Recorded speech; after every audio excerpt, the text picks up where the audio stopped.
जय माता की दोस्तों, मैं हूँ शिवगीता। मैं आज आपको अहोई अष्टमी की व्रत कथा सुनाऊंगी, साथ में इसकी पूजा विधि बताऊंगी और इसकी उज्जवल विधि भी बताऊंगी। तो वीडियो शुरू करते हैं। सूक्ष्म निधि चैनल पर आप सभी का स्वागत है। अहोई अष्टमी कार्तिक मास के कृष्ण पक्ष की अष्टमी तिथि को किया जाता है। यह व्रत स्त्रियां अपनी संतान की लंबी आयु के लिए व्रत करती है। इस दिन निर्जल व्रत किया जाता है। शाम को अष्टकोष्ठ की अहोई माता की पुतली बनाकर उसमें रंग भरती है और उस पुतली के पास स्याही और स्याही के बच्चों के चित्र भी बनाती है। यदि आप बनाना नहीं जानते हैं तो इसके चित्र मार्केट में भी मिलते हैं, उन्हें भी आप प्रयोग कर सकते हो। इसमें सूर्यास्त के समय अर्थात तारे निकलते हैं। जिस जगह पर पूजा करनी है वहां पहले चौक पूर कर पाटे पर लोटे में जल भरकर कलश की स्थापना करें। अहोई माता का चांदी की छवि जिसे पेंडल की तरह गले में पहन सकते हैं, उसे पूजा में रख कर उसकी पूजा करें। पूजा में अहोई की रोली, अक्षत, दूध व भात से पूजा कर जल से भरें। कलश पर सांखिया बना लें और 7 दाने गेहूं के लेकर अहोई और शाही की माला लेकर कहानी सुने। कहानी सुनने के बाद अहोई और शाही की माला को गले में पहन लें और ब्याना निकाल कर उसे सासू जी या ननंद को दे। इसके बाद चंद्रमा को अर्घ देकर भोजन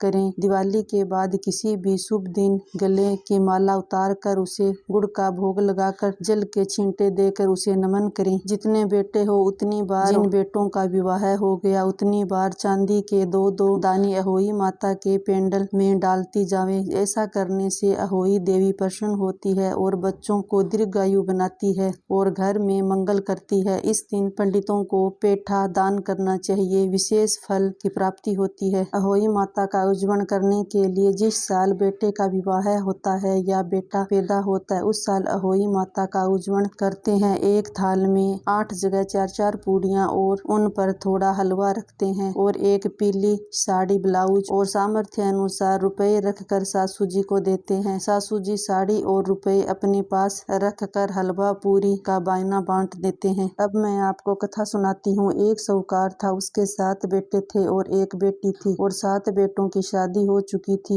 एक बार दीपावली से पहले की कृष्ण पक्ष की अष्टमी को 7 बहुएं अपनी इकलौती ननंद के साथ जंगल में खदान मिट्टी लेने गई। जब ननंद मिट्टी खोद रही थी वहां एक स्याही की मौत थी। मिट्टी खोदते वक्त ननंद से स्याही का एक बच्चा मर जाता है तो स्याही माता बोलती है कि तूने मेरा बच्चा मारा है तो मैं तेरी कोख बांधूंगी। तब ननंद अपनी भाभियों से कहती है कि मेरे बदले में आप कोई अपनी कोख बंधवा लें। 6 बड़ी भाभियों ने तो मना कर दिया, पर छोटी भाभी तैयार हो जाती है और वह अपनी कोख बंधवा लेती है। अब वह घर आ जाती है। उस दिन के बाद छोटी भाभी के जो बच्चा पैदा होता है वह 7 दिन बाद मर जाता है। एक दिन उनकी सास पंडित को बुलाकर पूछती है, क्या बात है, मेरी छोटी बहू को बच्चा क्यों नहीं जिंदा बचता है? तब पंडित उसे काली गाय की पूजा करने का उपाय बताते हैं। काली गाय स्याही की सहेली होती है, वह जब इसकी कोख छोड़ेगी तब इसका बच्चा जिएगा। तब बहू रोज सवेरे जल्दी उठकर चुपचाप काली गाय के नीचे की सफाई अर्थात गोबर साफ कर आती तो गौ माता सोचती है कि आजकल कौन मेरी सेवा कर रहा है, मुझे पता लगाना पड़ेगा। गौ माता दूसरे दिन सवेरे जल्दी जाग कर देखती है तो साहूकार की बहू सफाई कर रही होती है। गौ माता उससे बोलती है कि तू यहाँ सफाई क्यों कर रही हो, तुझे क्या चाहिए? तो साहूकार की बहू बोलती है कि स्याही माता आपकी सहेली है, उन्होंने मेरी कोख बांध रखी है, इसलिए मेरा बच्चा पैदा होते ही मर जाता है, आप मेरी को खुलवा दो। गौ माता कहती है कि ठीक है और वह बहू के साथ समंदर पार जाने को तैयार हो जाती है। रास्ते में दोनों थक कर एक पेड़ के नीचे बैठते हैं तो एक सांप आता है और पेड़ के कोठर में रखे गरुड़ के बच्चे खाने के लिए पेड़ पर चढ़ने लगता है तो वह बहू उसे देख लेती है और वह उस सांप को मार डालती है और उसे ढक देती है। शाम को गरुड़ जब आता है तो वहाँ खून देखता है, तब तो वह बहू को चोंच मारने लगता है। तब बहू कहती है कि मैंने आपके बच्चे को बचाया है, यह देखो सांप उन्हें खाने को जा रहा था। तो गरुड़ उसका बहुत उपकार मानता है, उसे कहता है कि मैं तुम्हारी क्या सेवा कर सकता हूँ? तो बहू कहती है कि मुझे और गौ माता के साथ समंदर पार करवा दो। तब गरुड़ पक्षी उन दोनों को अपनी पीठ पर बैठाकर सिहाऊ माता के पास पहुँचा देते हैं। सिहाऊ माता अपनी भाईली को देखकर बोलती है कि बहन तुम बहुत दिनों में आई है। फिर कहती है कि मेरे सिर में जुएं पड़ गई है। तब साहूकार की बहू सिलाई लेकर उसकी जुएं निकालती है, जिससे सिहाई माता खुश हो जाती है और बोलती है कि तूने मेरे बहुत फुसलाई गेरी है, इसलिए तेरे 7 बहू और 7 बेटे हो। जब वह बोलती है कि मेरे तो एक भी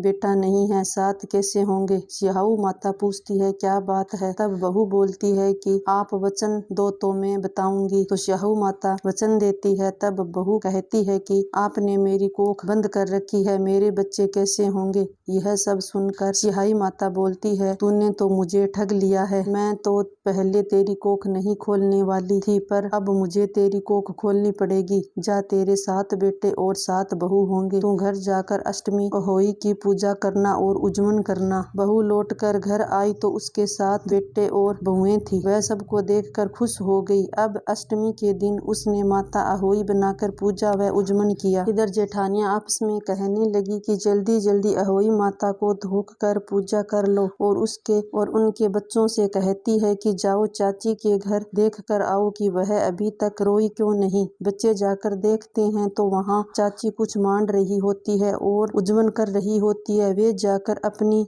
माँओं को बताते हैं। यह सुनते ही जेठानियां दौड़ी दौड़ी उसके घर आती है और उससे पूछती है कि तेरी कोख कैसे छूटी? तब देवरानी बोलती है कि स्याहू माता ने कृपा करके मेरी कोख खोल दी। जैसे अहोई माता ने उस पर कृपा करी वैसे सभी पर ही कृपा करें। कहानी संपन्न हुई। मेरी छोटी सी वीडियो पसंद आई होगी तो आप मेरे चैनल को सब्सक्राइब करें। अगर आप होम रेमेडी टिप्स के बारे में जानना चाहते हो तो HBT टिप्स चैनल को विजिट करें। लिंक आपको इसका बायो में मिल जाएगा। Thank you.